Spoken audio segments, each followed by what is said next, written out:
최근에 책 한 권을 읽었습니다. 폴란드의 대표적인 여성 작가인 올가 토가르추크, 이번에 처음 알게 된 사람인데요.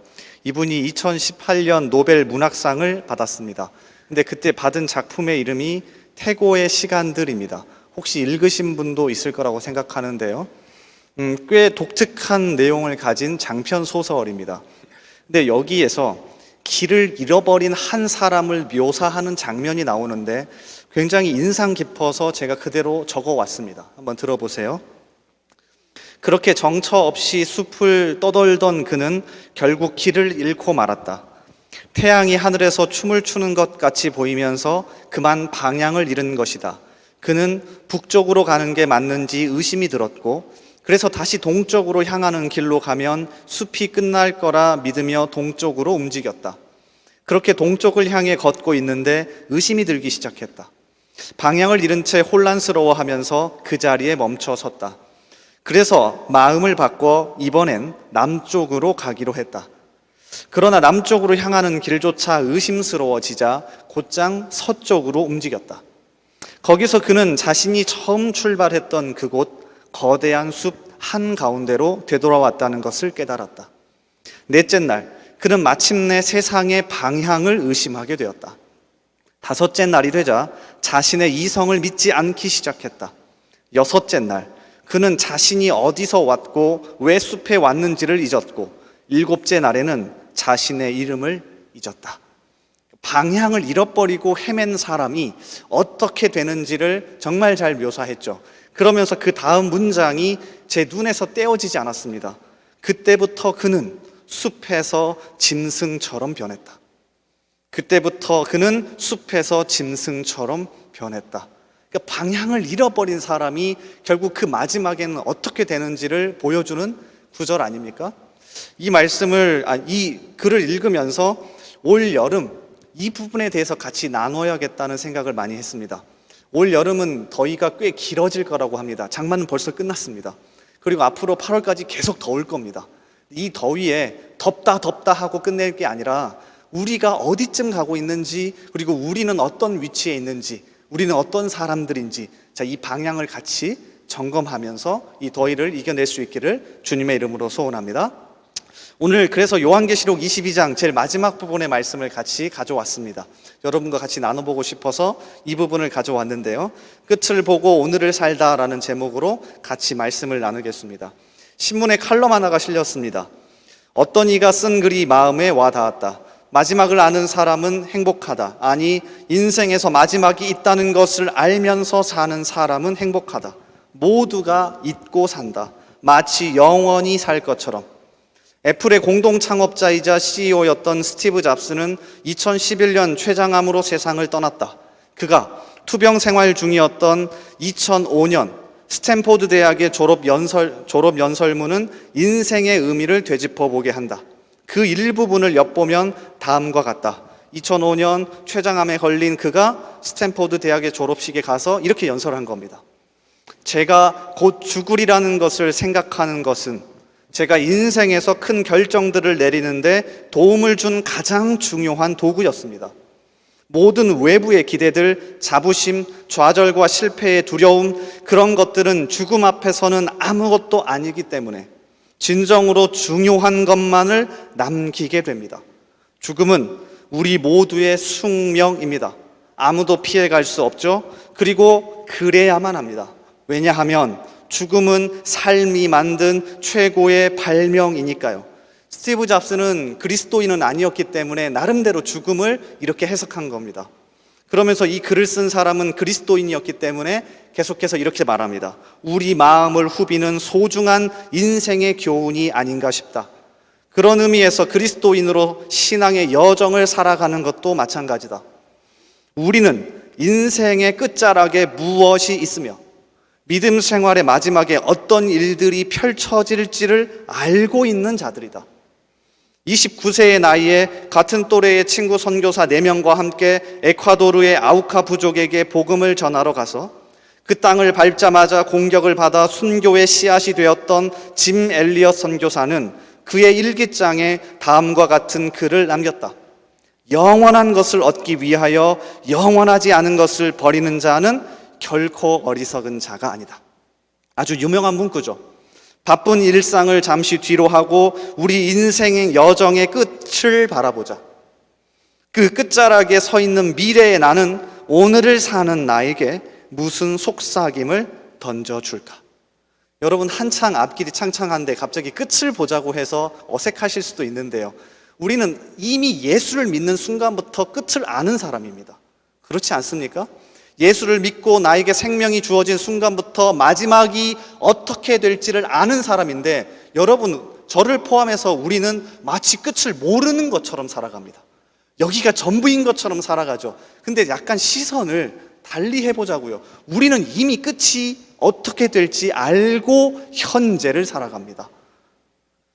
서울 양화진 100주년 기념교회를 담임했던 이재철 목사님, 그의 아들, 프로그램 이름이 생각이 안 나네요. 뭐 노래하면서 이렇게 Sing Again인가요? 맞나요? 지금 제목이 잘 생각 안 나는데 여기에 이분의 아들이 나왔었죠. 이승윤인가 맞나요? 그러면서 갑자기 다시 이재철 목사가 인기를 얻기 시작했습니다. 그가 지난 2000년 초반에 이어령이라고 하는 분과 대담을 했었는데, 이 대담을 엮어낸 책이 지성과 영성의 만남입니다. 진짜 좋은 책입니다. 꼭 사서 읽어보시면 좋을 것 같아요. 그런데 여기에서 제일 앞부분에 보면 이재철 목사님이 오늘 말씀과 연결되는 아주 중요한 이야기 하나를 합니다. 창세기 4장에 보면 에노스 때 인간이 비로소 여호와의 이름을 불렀는데, 에노스라는 이름의 뜻이 죽을 수밖에 없는 존재입니다. 자신이 죽을 수밖에 없는 존재임을 알 때 비로소 생명이신 하나님을 인격적으로 찾게 되는 것입니다. 죽음을 알고 삶을 알면 하나님의 말씀은 인간을 창조하신 창조주의 인생 사용 설명서가 됩니다. 그 사용 설명서대로 인생이라는 제품, 삶이라는 제품을 쓰면 그 삶이 의미 있습니다. 그래서 우리가 삶을 알기 위해서는 반드시 에노스의 죽음이라는 거울 앞에 서야 합니다. 그 죽음 앞에서는 여호와라는 생명을 찾지 않을 수 없고, 인생 사용 설명서를 통해 참된 삶의 실체를 알아갈 수 있게 됩니다. 참 의미 있는 이야기 아닙니까? 에노스라는 이름의 뜻이 나는 죽을 수밖에 없는 존재구나, 우리는 죽을 수밖에 없는 존재구나. 실제로 당시의 사람들의 그 나이를 추론해 보면 다 죽지 않았습니다. 최초의 사람인 아담도 당시에 살아 있습니다. 나이를 계산해 보십시오. 족보를 쫓아가서. 언제 죽냐면 에녹 기억나십니까? 에녹이라는 사람이 태어났을 때 그 다음에 아담이 죽습니다. 그래서 하나님은 그 어려움을 극복하고자 에녹을 죽음을 보지 않고 올려보낸 겁니다. 너희에게도 생명이 있는 기회가 있다. 다 죽는 게 아니라 나를 믿으면 내 안에 구원이 있고 내 안에 생명이 있다는 걸 보여주기 위해서 에녹을 죽음을 보지 않고 하나님이 아담이 죽었을 때 데려가십니다. 우리에게 이미 그런 방편을 허락해 두신 거죠. 어쨌든 에노스라고 하는 이 사람은 우리가 죽을 수밖에 없다, 우리가 죄 가운데 죽을 수밖에 없는 존재라는 것을 깨달을 때 끝을 보게 되고, 그 끝 가운데 하나님을 붙잡을 수밖에 없다. 자, 이 이야기를 하는 겁니다. 근데 여기에 플러스 더해서 우리는 예수를 믿는 사람입니다. 다시 얘기하면 죽을 수밖에 없지만 예수님 때문에 영원한 생명을 얻어서 주님의 재림 때 완벽한 부활의 몸을 입을 거라는 걸 아는 사람입니다. 제가 어려운 이야기를 하는 게 아닙니다. 이번에 신약 성경 개관을 준비하면서 데살로니가 전후서 성경을 다시 읽기 시작했는데요, 놀라운 건 데살로니가 교회에서 바울은 3주밖에 말씀을 전하지 않았습니다. 단 3주. 3번의 안식일에 걸쳐서 말씀을 전했습니다. 구약의 말씀을 기본적으로 전했겠죠. 그 다음에 데살로니가 교회가 물어온 것에 대해서 편지를 쓴 게 데살로니가 전후서입니다. 근데 그들이 무엇이 궁금했는 줄 아십니까? 바울에게 재림이 궁금합니다. 끝이 궁금합니다. 우리 죄 때문에 죽을 수밖에 없는 존재인데 예수 안에서 생명을 얻었다고 하셨지 않습니까? 그러면 우리의 마지막 재림이 궁금합니다. 그래서 쓴 성경이 데살로니가 전후서입니다. 몇 주요? 단 3주밖에 복음을 듣지 않았어요. 그러니까 바울은 진짜 중요한 핵심을 전한 겁니다. 끝을 전한 거죠. 그러니까 이 부분을 우리가 한번 고민해 봅시다. 특별히 우리가 함께 읽은 요한계시록 22장은 마지막을 너무나도 잘 보여줍니다.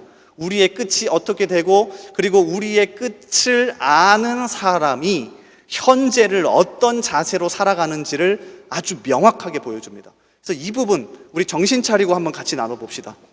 우린 끝을 아는 사람이잖아요. 그러니까 현재를 대충 사는 게 아니라 어떤 자세를 가지고 살아가야 할지 크게 세 가지로 보여주는데, 이 세 가지를 붙잡고 같이 기도하는 이 시간이 되길 바랍니다. 자, 첫 번째는요, 16절의 말씀을 띄워주실래요? 한번 다시 읽어보겠습니다. 16절. 자, 시작. 나 예수는 교회들을 위하여 내 사자를 보내어 이것들을 너희에게 증언하게 하였노라. 나는 다윗의 뿌리요 자손이니 곧 광명한 새벽별이라 하시더라.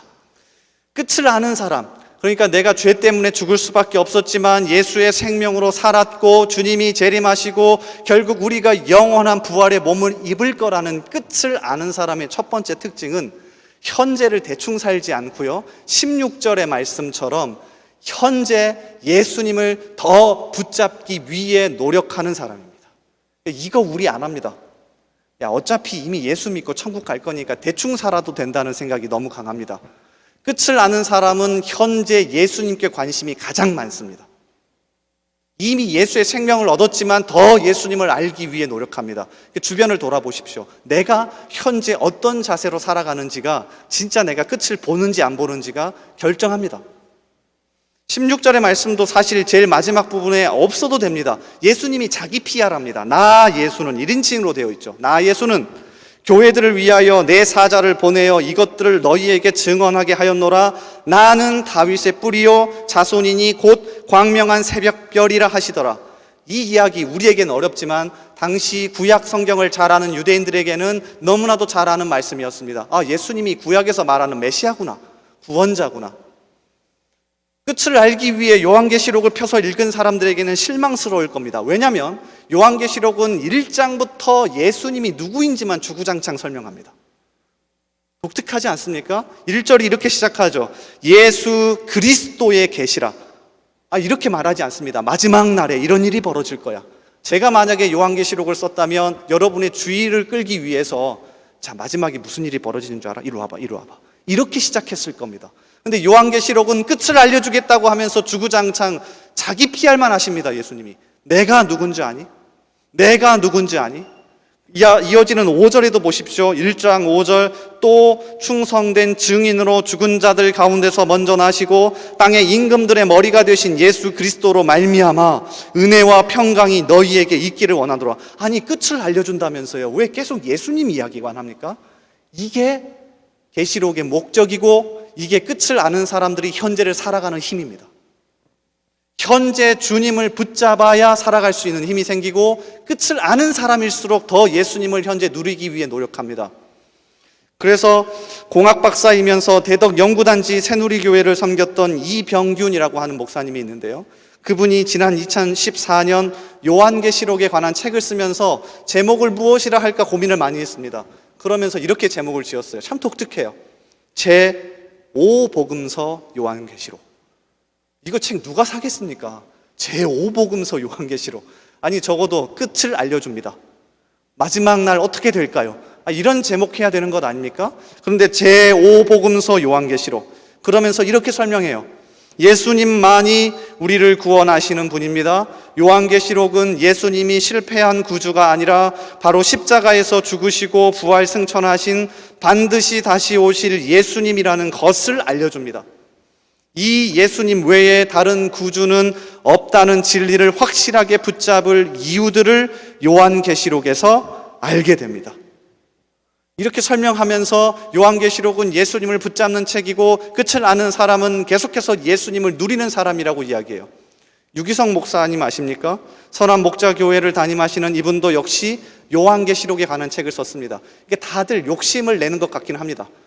어느 정도 이름이 알려지면 요한계시록에 관한 책을 쓰려고 노력합니다. 저도 나중에 그래 보려고요. 그러면서 제목을 많이 고민했습니다. 이분 역시 제목을 고민한 끝에 뭐라고 제목을 지은 줄 아십니까? 예수 소망.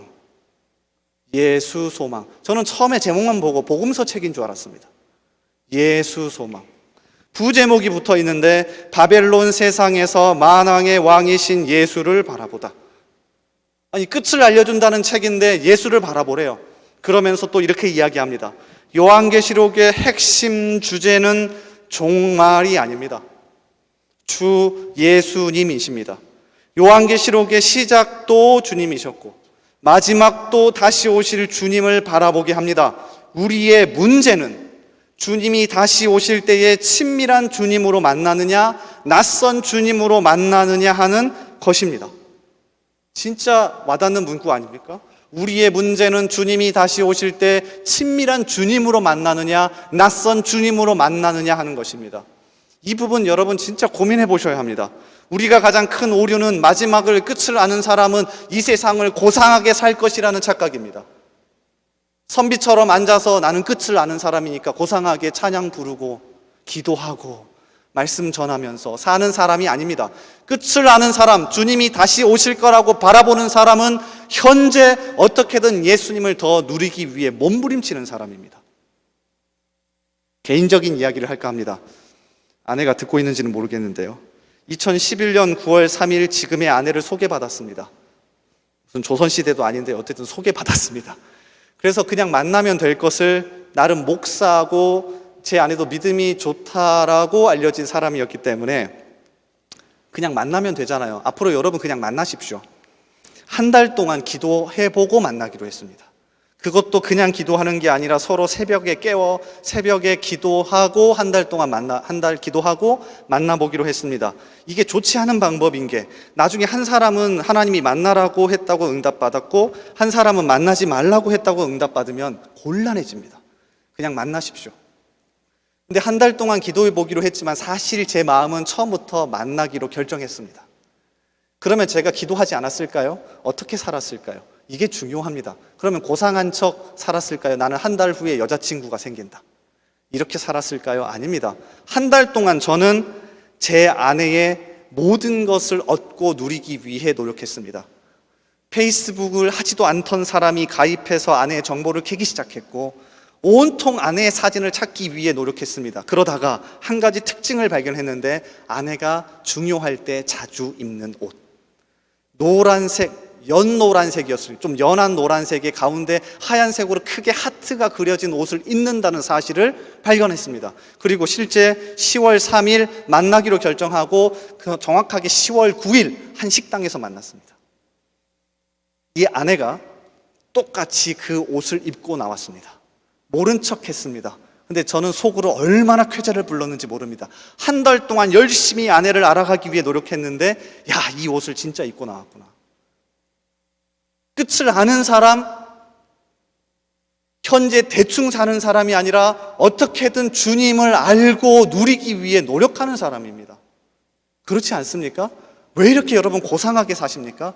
목사님, 저 어차피 이제 예수님 다시 오실 거고 저 예수님 믿잖아요. 나중에 다 구원 받았습니다. 왜 그렇게 고상하게 사십니까? 끝을 아는 사람은 주님을 현재 더 누리려고 노력하는 사람입니다. 그래서 나중에 진짜 만났을 때, 내 눈앞에서 봤을 때 주님 너무 좋아요 해야 되는데 통성명을 할 판입니다. 너가 정성훈이라고 했나? 네, 혹시 예수? 네. 여러분 정말로 이 부분에 있어서 고민해 보셔야 합니다. 어디 가서 나 구원받았어, 나 예수 믿어라고 쉽게 이야기하시면 안 됩니다. 끝을 아는 사람, 어떻게든 현재 주님을 더 붙잡고 누리기 위해 노력하는 사람입니다. 그게 기도가 되었던, 말씀이 되었던, 양육훈련이 되었던, 목장 모임이 되었던 무슨 방법을 통해서도 하는 겁니다. 그렇게 살아가는 저와 여러분 되기를 주님의 이름으로 소원합니다. 자, 그런가 하면 두 번째입니다. 끝을 아는 사람의 두 번째 특징은 영혼에 관심이 있는 사람입니다. 무엇에 관심이 있다고요? 영혼에 관심이 있습니다. 다른 어떤 것보다 항상 이야기하는 핵심 주제는 영혼에 있습니다. 그 사람을 어떻게 살릴 수 있을까? 그 사람의 영혼에 이게 유익이 될까? 아니면 나의 영혼에 이것이 유익이 될까? 이 부분을 고민하게 되어 있습니다. 자, 17절 말씀을 보실래요? 우리 졸리기도 하니까 큰 소리로 한번 같이 읽어보겠습니다. 자, 마스크 썼지만 좀 힘드시죠? 좀 미안하기도 해요. 저만 마스크 벗어서. 근데 저는 계속 벗고 할 거예요. 여러분 좀 큰 소리로 같이 한번 말씀을 읽어보겠습니다. 17절 말씀, 자, 시작. 성령과 신부가 말씀하시기를 오라 하시는도다. 듣는 자도 오라 할 것이요 목마른 자도 올 것이요 또 원하는 자는 값없이 생명수를 받으라 하시더라.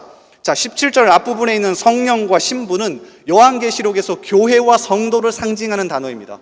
교회와 성도를 설명할 때 성령, 임한 공동체, 성령 또는 신부라는 단어를 요한계시록이 쓰고 있습니다. 그러니까 지금 17절은 이미 예수를 믿어서 구원을 얻고 그 끝을 아는 사람이 어떻게 살아가는지를 보여주는 겁니다. 어떻게 살아요? 말씀하시기를 오라 하시는도다. 듣는 자도 오라 할 것이요 목마른 자도 올 것이요 또 원하는 자는 값없이 생명수를 받으라 하시더라. 끝을 아는 사람, 예수의 생명을 얻은 사람은 끊임없이 그 안에서 생명수가 흐릅니다. 영혼에게 관심이 있습니다. 영혼을 살리려고 합니다. 모일 때마다 그 영혼을 어떻게 하면 살릴 수 있을까? 모일 때마다 그 영혼에게 무엇이 유익이 있을까를 고민합니다. 여러분이 목자들이십니까? 그러면 저희가 오셔서 이 이야기 하셔야 합니다. 목사님, 저희 목장에 이런 친구가 있는데 어떻게 하면 영혼을 살릴 수 있을까요? 여기 회장이 앉아 있습니다. 우리 도균이가 와서 항상 저에게 행사 이야기만 한다면 잘못됐죠. 목사님, 이 행사를 통해 우리 청년부 영혼들이 어떻게 살 수 있을까요? 같이 고민하는 겁니다. 여러분, 그게 교회고 그게 끝을 아는 사람들이 모인 교회 공동체 성도들 아닙니까? 근데 이거 안 합니다. 맨날 딴 얘기만 합니다. 딴 얘기 하실 거면, 맨날 딴 얘기 하실 거면 유튜브 들어가십시오. 재밌는 거 얼마나 많은지 모릅니다. 시시콜콜한 사사로운 이야기 하지 말라는 게 아닙니다. 그 모든 이야기의 끝에 우리의 핵심은 영혼을 어떻게 살리는지에 있어야 합니다. 이거 하지 않으면 안 됩니다. 우리 믿음의 선배들 그래서 항상 이거 하기 위해 노력했죠. 사도 바울만 보더라도 그렇습니다. 사도 바울이 감옥 안에서 4권의 성경을 썼습니다. 에, 골, 빌, 빌. 에베소서, 골로새서, 빌립보서, 빌레몬서. 그래서 에가 골고라니 빌빌하다 하면서 외우시면 됩니다. 근데 에골빌빌, 그 중에 빌립보서 성경에 보면 감옥 안에서 마음이 피폐할 텐데도 그의 마음은 온통 영혼에게 있었습니다. 저 같으면 편지를 이렇게 썼겠습니다. 도균아, 올 때 간식 좀 사오고, 올 때 어떻게든 나를 빼낼 수 있는 변호사 좀 데려오고, 올 때 어떻게든 나를 위해서 사람들을 많이 데리고 와라 라고 썼을 것 같습니다. 그런데 바울의 관심은 온통 영혼에 있었습니다. 빌립보서 1장 18절 이렇게 기록하죠. 그러면 무엇이냐? 거칠애로 하나 참으로 하나 무슨 방도로 하든지 전파되는 것은 그리스도니 이로써 나는 기뻐하고 또한 기뻐하리라. 무슨 이야기인 줄 아십니까? 바울이 감옥 안에 있는데 빌립보 교회로부터 소문이 들려오는 겁니다. 바울, 당신이 더 인기 있는 게 아니라 다른 사람들을 통해서 복음이 전해지고 있고요. 영혼들이 살아나고 있어요. 어떻게 해요? 당신은 감옥 안에 있는데 다른 사람을 통해서 좋은 일들이 일어나네요. 배가 아프지 않겠습니까? 근데 바울이 너무나도 쿨하게 이야기합니다. 괜찮아. 영혼이 살고 있잖아. 영혼이 살고 있잖아. 비교하지 않습니다. 괜찮아. 교회의 영혼들이 살고 있잖아. 내 목장이 살아나고 있잖아. 우리 청년부가 살아나고 있잖아. 그러면 나는 욕먹어도 괜찮아. 나는 죽어져도 괜찮아. 왜? 우리는 끝을 아는 사람들이잖아. 이 의식이 우리 가운데 있어야 합니다. 사역자만 이 의식을 갖는 게 아닙니다. 목자들만 이 의식을 갖는 게 아닙니다. 행정단만 이 의식을 갖는 게 아닙니다. 우리 모두에게, 왜? 우리 다 끝을 아는 사람이잖아요. 오늘 요한계시록 말씀을 읽어보십시오. 그런 말씀이 있습니까? 리더들은 들어라. 리더들을 통하여 생명수가 흘러가야 한다. 이런 말씀이 아닙니다. 성령과 신부가 말씀하시기를. 끝을 아는 그 안에 예수의 생명을 누리는 모든 사람들에게 하시는 말씀입니다. 너희들을 통하여서 생명수가 흘러가야 돼. 너희들을 만나면 영혼이 살아나야 돼. 관심이 있어야 돼. 어떻게 저 영혼을 살릴까 기도해야 돼. 어떻게 저 영혼을 세워줄 수 있을까 고민해야 돼. 이거 하지 않고 있다면 나는 내 안에 예수의 생명이 없고 내가 끝을 모르는 사람과 같이 살아가는 겁니다. 고민해 보십시오. 제가 참 좋아하는 기독교 변증가 중에 한 명인 레슬리 뉴비긴이라고 하는 사람이 있습니다. 이분을 존경하는 이유 중에 하나가 참 똑똑한 영국의 기독교 변증가인데 그 마음 가운데 영혼을 사랑하는 마음이 너무 불타올라서 보통 변증가들은 교수로 재직을 많이 합니다. 가르치고 학생들도 가르치고 글을 쓰거나 이런 일들을 많이 하는데 이분은 35년 동안 인도의 선교사로 떠납니다. 그래서 모두가 떠나갈 때 진짜 너무 좋은 지성이 떠나갔다고 아쉬워했습니다. 그런데 주체할 수가 없었습니다. 내가 기독교 변증을 하다 보니 내 안에 생명이 있는데 영혼을 살려야 한다. 그래서 인도에 35년 동안 선교를 마치고 드디어 이제 나이가 들어 영국으로 다시 돌아오게 되었습니다. 그러면 영국에서 환영하면서 어서 오십시오. 우리가 항공편을 마련해 줄 테니까 타고 오십시오. 그런데 거부합니다. 그리고 육로와 배를 타고 아주 오랜 시간이 걸려서 영국으로 돌아가죠. 이유가 굉장히 독특했습니다. 영국에 편지를 씁니다. 보내주신 비행기 표는 감사합니다. 그런데 비행기를 타면 사람들을 많이 만날 수가 없습니다. 이제 선교사 사역을 마치고 영국으로 돌아가는데 마지막까지 더 많은 사람들을 만나서 그 영혼들에게 복음을 전하고 살리고 싶습니다. 대단하지 않습니까? 물론 우리 모두가 이렇게 살라는 의미는 아닐 겁니다. 하지만 적어도 내가 있는 이 자리에서 이 의식만큼은 잃어버리지 말자는 겁니다. 이 의식만큼은 영혼에게 관심을 둡시다.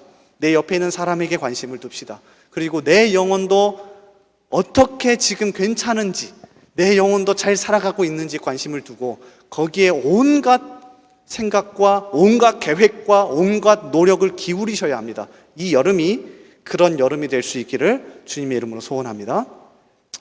오늘 양육 개강합니다. 원래 제가 진짜 이런 PR을 잘 안 하는데요. 2개를 개강했습니다. 아무거나 괜찮습니다. 2개를 개강한 이유가 있습니다. 몸은 한 개잖아요. 2개를 할 수 없습니다. 그래서 한 분을 초청해서 개강했는데요. 여러분 오늘도 들어오실 수 있으니까 선택해서 들으십시오.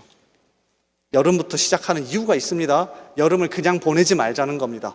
여러분의 영혼을 위해서 또 혹여나 옆에 있는 사람의 영혼을 생각한다면 그 영혼 머리카락 붙잡고 가서라도 들으십시오. 같이. 아셨죠? 어떻게든 살기 위해, 어떻게든 내 영혼, 옆에 있는 영혼을 위해서 관심 가지는 저와 여러분 되기를 주님의 이름으로 소원합니다. 자, 그런가 하면 마지막입니다.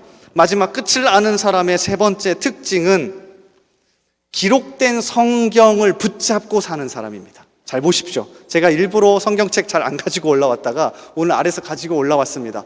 기록된 성경을 붙잡고 사는 사람. 자, 18절과 19절을 보십시오. 18절과 19절에 아주 독특한 표현이 나옵니다. 계시록의 제일 마지막을 끝내면서, 성경의 제일 마지막을 끝내면서 끝을 알려주면서 이상한 이야기를 하죠. 18절에 내가 이 두루마리의 예언의 말씀을 듣는 모든 사람에게 증언하노니 만일 누구든지 이것들 외에 더하면 하나님이 이 두루마리에 기록된 재앙들을 그에게 더하실 것이요. 첫 번째 18절에 뭐 하지 말래요? 더하지 말랍니다.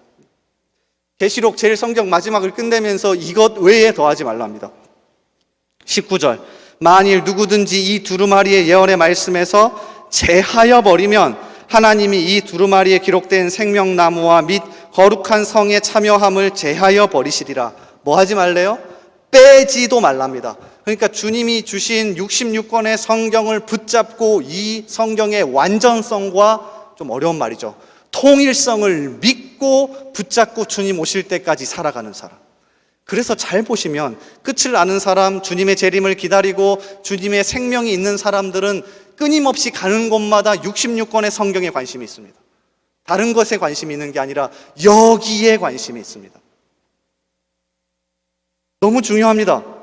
더하지도 않고요, 빼지도 않고요, 하나님이 나에게 주신 66권 안에서 쓴소리라도 듣습니다.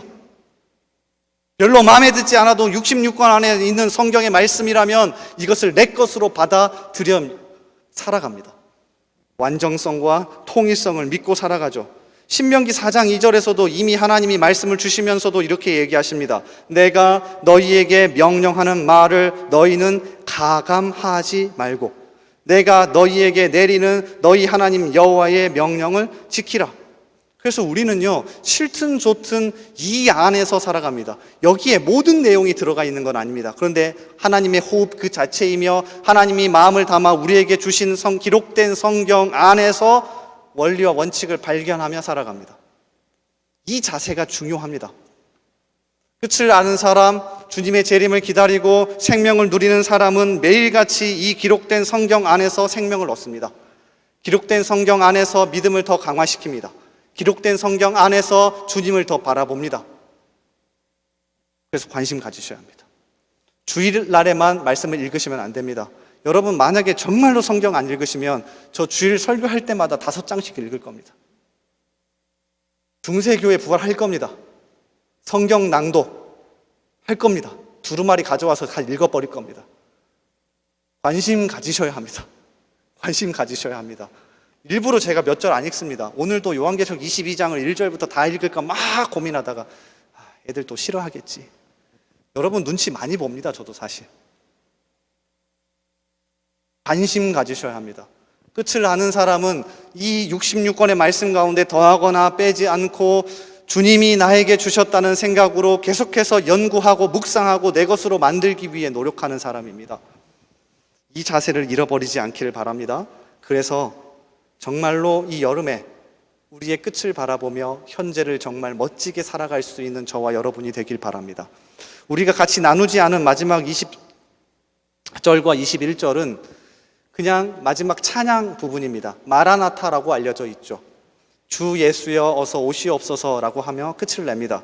근데 이 문구가 재미있는 게 초대교회 성도들은 모여서 예배 때마다 무엇을 했습니까? 성찬을 했습니다. 우리는 현재 하고 있지 못하지만 초대교회 성도들은 3, 3, 5 모여서 예배 때마다 성찬을 나눴죠. 근데 그 성찬을 나누면서 잔과 또 빵을 같이 나누면서 했던 인사말이 바로 요한계시록 22장이었습니다. 마라나타, 마라나타, 마라나타, 주 예수여 어서 오시옵소서. 우리는 끝을 아는 사람입니다. 우리는 주님의 재림을 기다리는 사람입니다. 우리는 예수의 생명을 가진 사람입니다. 라고 인사하면서 떡과 잔을 나눴습니다. 여기에는 이 세 가지 의미가 있겠죠. 우리 끝을 아는 사람이니까 어떻게 해요? 어떻게든 주님을 더 누리며 삽시다. 우리 끝을 아는 사람이니까 어떻게 해요? 영혼을 살리는 데 앞장서며 살아갑시다. 우리 끝을 아는 사람이니까 어떻게 해요? 주어진 기록된 성경 안에서 더 풍성히 하나님을 누리며 살아갑시다. 이 세 가지 올여름에 꼭 붙잡고 살아갈 수 있기를 주님의 이름으로 간절히 소원합니다. 우리 같이 찬양하며 기도의 자리로 나아가겠습니다. 우리 다 같이 자리에서 일어나 보실래요? 일어나서 우리 같이 찬양합시다.